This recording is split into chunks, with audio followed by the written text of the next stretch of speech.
Hello and welcome to another episode of In the Know. Super excited for today's episode. My name is David Stone, as always, joined with Susan Weber. Hey, Susan.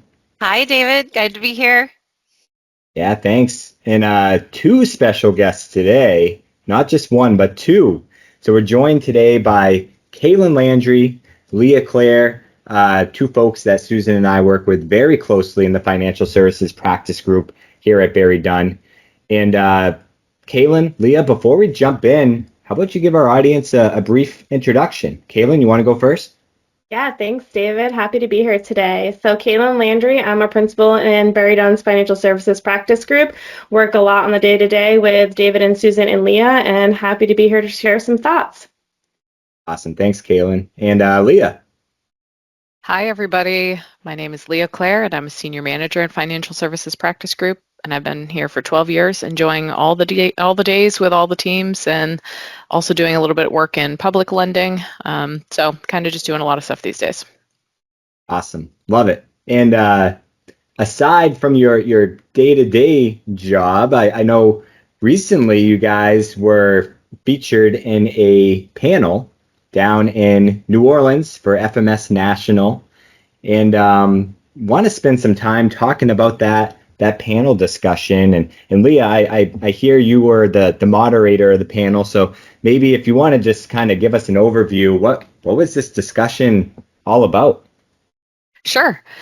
So, well, as you guys know, what we really do each year is try to find some topics of interest throughout the industry and what we see is bubbling up and what's really on the minds and what matters to our clients. And this year, when Kaylyn and I were brainstorming, we thought it would be really of interest to talk about what we see bubbling up, which is the mutuals matter concept and the focus on community banks and the mutual holding corp structure. And we're honored to work with an organization in New Hampshire Mutual Bank Corp, that operates with that structure. And so we invited Jason, the CFO and CRO, as well as Dave, who is the Chief Human Resources Officer, to join us on this panel. We also invited an individual that has worked closely with Jason to understand and to implement this structure in his own organization, and his name is Carl, and he's a CFO at another bank corp in Massachusetts.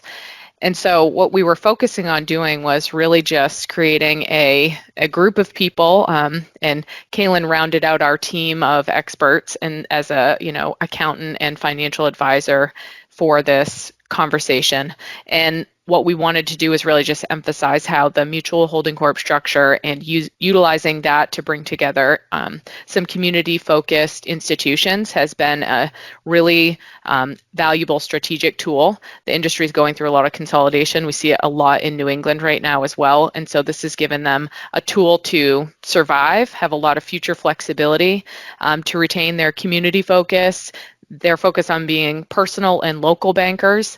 They want to answer and provide what the community is asking for, as opposed to focus on shareholders or stock price or things of that nature. And it's just given them the opportunity to do that with some like-minded people, as there's a lot of emphasis on expansion, but sometimes the way that happens is bringing institutions together versus growing, having organic growth, just depending on where you're operating regionally. So this was just a key way that we were able to reach an audience at this FMS Forum, because there are a lot of institutions across the United States who come together for the forum, and they have the same needs, the same work that they're doing in their own communities, and they're trying to find ways to do it better and to reach individuals and focus on the personal and local feel in their community as the individuals that we're working with here in the Northeast. So it was great to pull everybody together and provide some insight and to provide some answers from experience that we have, as well as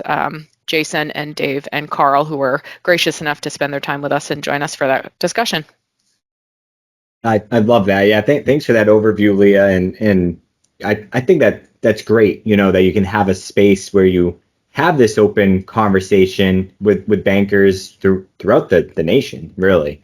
So, Kaylyn, you were a panelist. Any key takeaways, or what really resonated with you as a panelist, with the other panelists, and then, of course, Leah moderating? Anything in particular?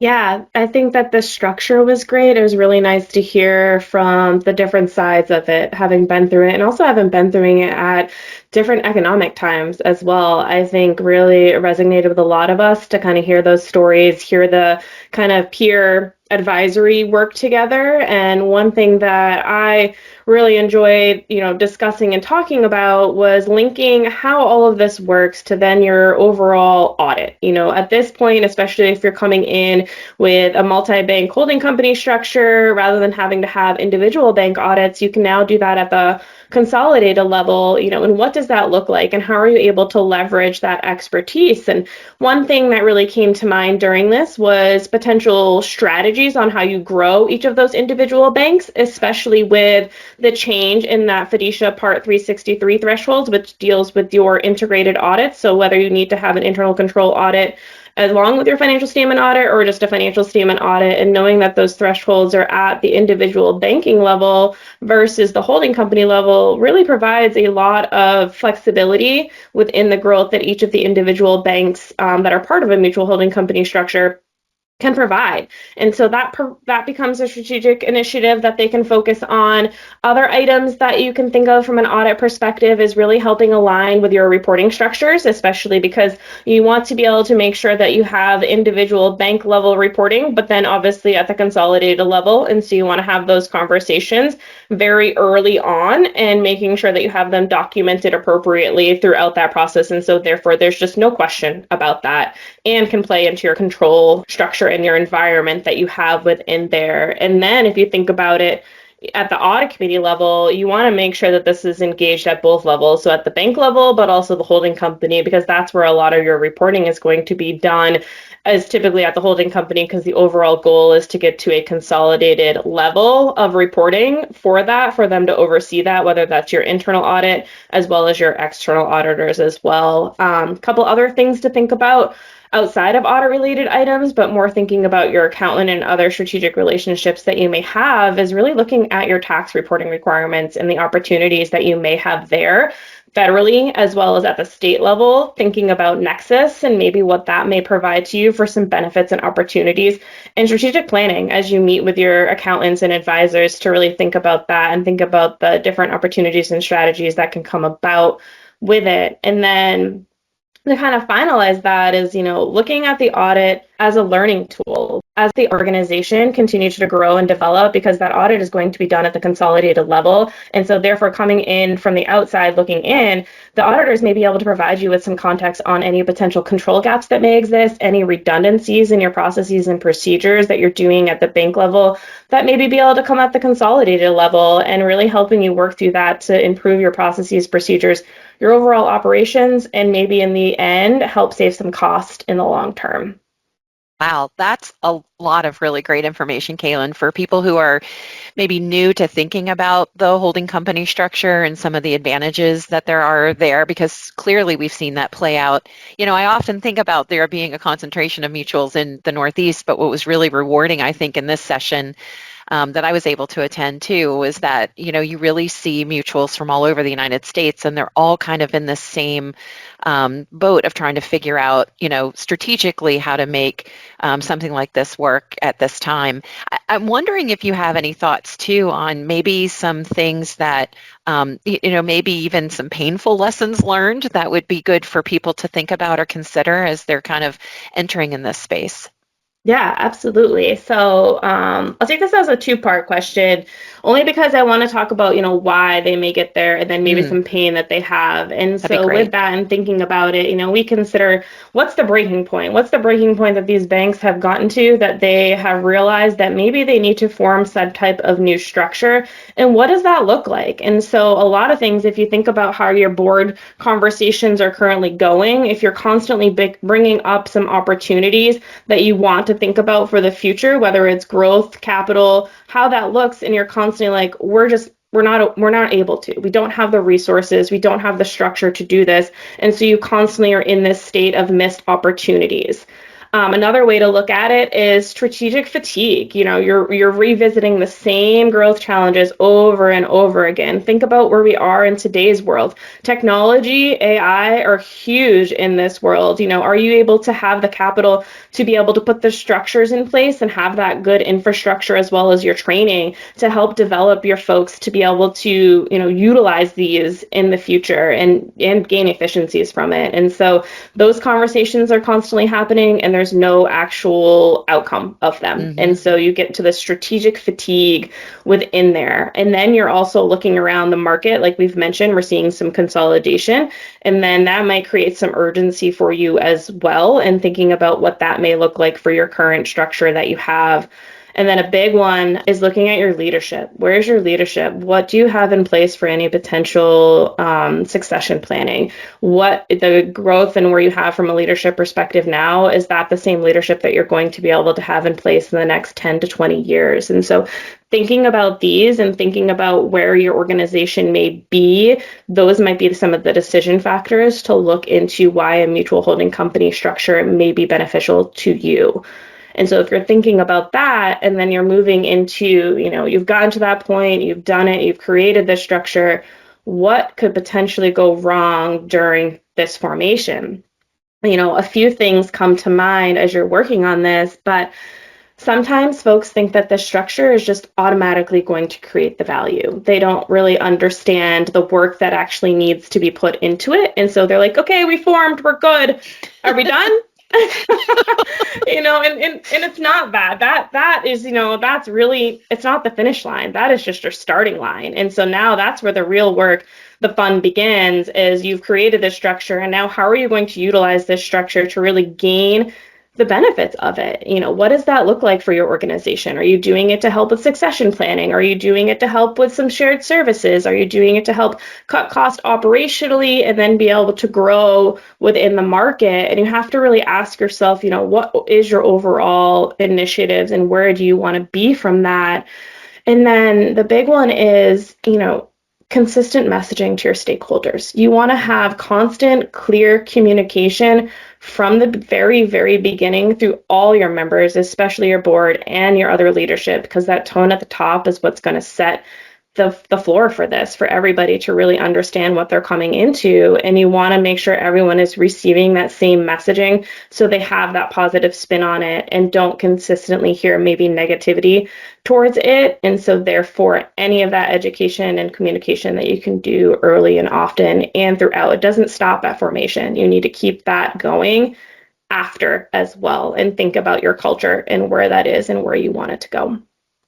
I thought what was really great about the panelists, and I'm thinking now not just about you two, but I was thinking about those that joined you, was just how generous they were with talking about lessons learned and why this is so important to them.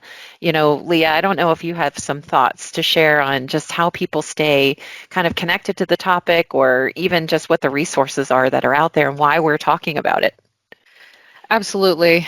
Well, I think the benefit would be that though this is a very old concept, the structure of a mutual holding company, over 200 years it's been available for institutions to utilize.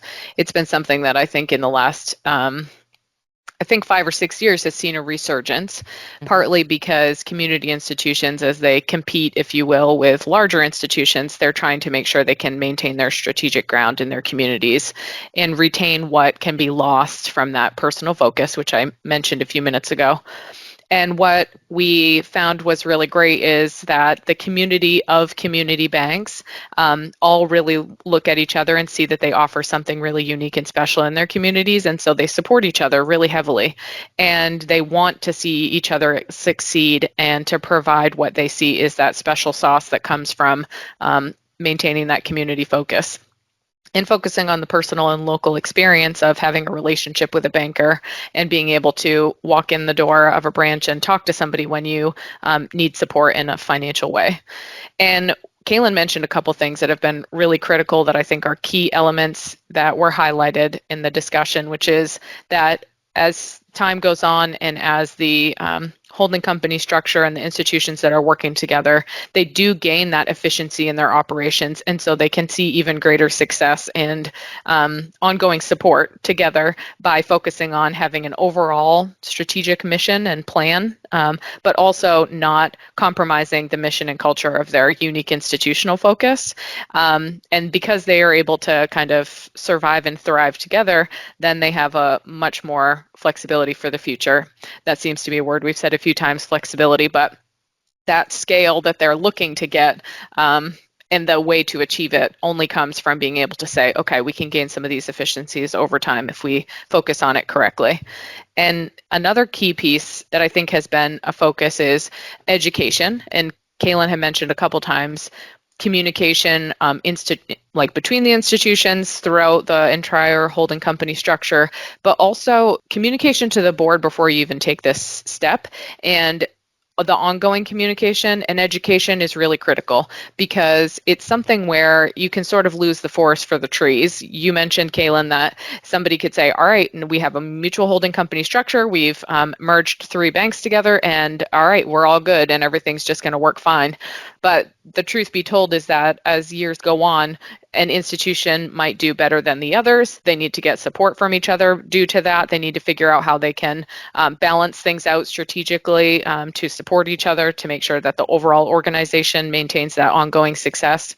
And one of the great parts is that they're committed to that, obviously, but they each have their own boards at the institution level and can really strategically focus on making sure that the institution and the overall mission of the holding company are aligned without compromising, as I said, any of that mission and culture that the institution is focused on itself. So everybody has a lot of support when they have been focused on the correct level of education at the forefront, because they're spending the time to understand, like, what do we think this is going to mean for us? Where do we see it providing the greatest opportunity for success? And how can we make sure that we're not leaving one of the institutions behind just for the sake of providing success to others. And, regionally and in certain communities, as I said, one bank might be thriving in a period of time because of the products that they're offering, and then the tides shift and it goes the other direction for a while. So being able to work together and have like a longer term overall organizational strategic focus is really valuable for those institutions to not see that they're going to get left behind like they may have if they had retained, their individual institution focus and had not joined the holding company structure in the first place. I think what we've focused on in the conversation was that it's not a day one there's day one impact, but really what is happening is that you're saying, am I setting myself up correctly for the next 5, 10, 50 years as an overall organization, as opposed to what's happening for us today? And that shared service model and being able to utilize that heavily has been the focus for, I know, the institutions that we were working with. How can they leverage that to make sure that they're providing the most success and the most opportunity? Because not only are they looking at providing services to the community, but they're employing a lot of people, and having the structure that they offer does provide some meaningful work and some professional careers for individuals who might not have had, what is the joke about banking is that like nobody like intended, you're not a 5-year-old trying to get into banking. But it has provided such a meaningful career for many people. And when it's connected to the community focus, it is something that fulfills like both your personal and professional, you feel personal and professional fulfillment because you can see how impactful your organization has been throughout your community. And that's a mutual holding company success story, if I've ever heard of one. One of the cool things that we see coming up on the horizon that we're really pleased and excited to participate in is that we're going to continue this conversation by joining the group Bank Director and Mutuals Matter, which is an organization that is touting the great success stories of mutual holding company structures. They're coming together to have a mutual board summit in November of this year, in November 2026. We're just really excited to participate in that, to talk because that's focused on what we need, which is education, insight into this opportunity, talking about any of the issues and challenges that mutuals face that are different, certainly, than what is happening maybe in the big bank world, and different things that we can come together as peers with the advice and insight that someone who has come before you has had that experience, and they're able to weigh in and provide you that peer support. And we're just happy to participate in the conversation for what we can provide for, accounting and compliance guidance that we have in our expertise and in our toolkit that we can come alongside and support the groups as they have these discussions. Yeah, that's great. Yeah, thank you, Leah, and thanks for the next steps too. I think that's important for the audience, and certainly, listeners, if you want more information, reach out to us. Happy to share more information about the summit in November, or just any other information that we have available to share on this structure. I want to ask kind of an unrelated question. So the conference was in New Orleans, and I just went to New Orleans in May, and maybe that's the time to go, because I've heard it was unbearably hot there when you guys were there. But want to ask though, what was a favorite part for you guys? What was the best part of the city? Kaylyn, do you want to start? Sure. There were some sights to see, that's for sure. I think I was a little bit more educated on certain things throughout the trip there, but it was a great overall experience with the team, and we got to see some of the culture of New Orleans. And I want to say, going on a steamboat tour. I had never done that before, so being able to experience that with the group. And then I also had a personal favorite. One of my best friends that I've known for ever just happened to plan her birthday trip at the same time, and so she got there on Tuesday night, and we were able to spend some time with her and connect with her. And so that was certainly a highlight for myself, and enjoyed that piece of it. Awesome. Leah? I think I probably have two highlights. Kaylyn sort of mentioned it, but we just had an opportunity to two ways. We had a couple dinners that were planned, that we got together with some groups and were at some great restaurants. And so being able to try some new things, I always take advantage of the opportunity to have the group. And since I was sort of facilitating the dinner that we held on Sunday night, I was able to order some unique appetizers and make everybody try them. So the things I'm thinking of aren't too unique, but some chicken and rabbit pate, and also some escargot and bone marrow. Very interesting cuisine options, and I think everybody was brave and gracious enough to try those out. And then the other part, Kaylyn also alluded to, she's shaking her head because she did not try those out, which I do remember that, but our guests did try and had a great time. The other part was that we enjoy traveling together, as colleagues. And so I just had a great time with Susan and Kaylyn and Lisa Openshaw, who also joined us. And Kaylyn and I think we probably got like 15 miles worth of walking in, just in the few days that we were there, just trying to explore the city and make as many memories as we could walking around, and having additional time to connect together and just talk about different career things is always valuable, because even though we work together all the time, we don't always get all of that chat time. So those were two meaningful things for me for the experience overall. Nice. Did anybody try a po' boy?